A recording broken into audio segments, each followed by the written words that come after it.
The passage in Acts of the Apostles 25, verse 13 to 27, presents a moment of political formality wrapped around a deeper unfolding of covenantal transition. The scene opens with the arrival of Herod Agrippa and Bernice in Caesarea, greeting the newly appointed governor Porcius Festus. Their visit is not merely ceremonial. It becomes the setting for a public examination of Paul the Apostle, whose case embodies the tension between the Old Covenant order and the fulfillment that had already come to pass. Festus, unfamiliar with the intricacies of the Jewish religious disputes, presents Paul's situation to Agrippa. The charges against Paul are not crimes against Rome, but disputes concerning their own religion, and, as Festus states, about a certain Jesus who was dead, but whom Paul affirmed to be alive. This statement reveals the heart of the matter, the proclamation of life out of death, not as a distant hope, but as a present reality grounded in what had already been accomplished.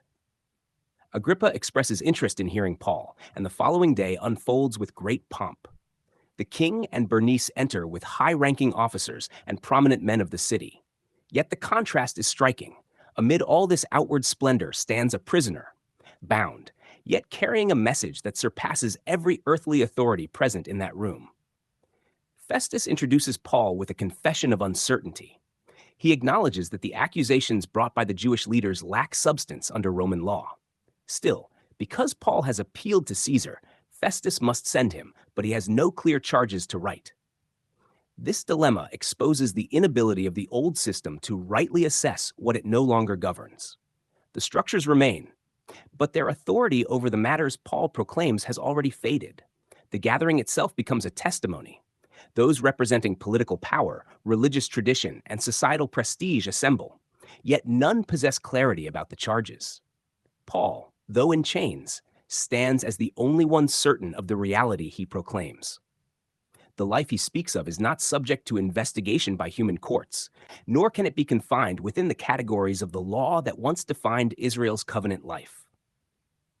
Festus's concluding words highlight the irony. It seems unreasonable to send a prisoner without specifying charges.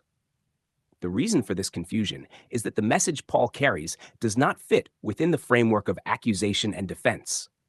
It is not a matter of legal transgression, but of fulfillment, of promises realized, of a covenant brought to its intended completion. Thus, the scene in Caesarea reflects more than a legal proceeding.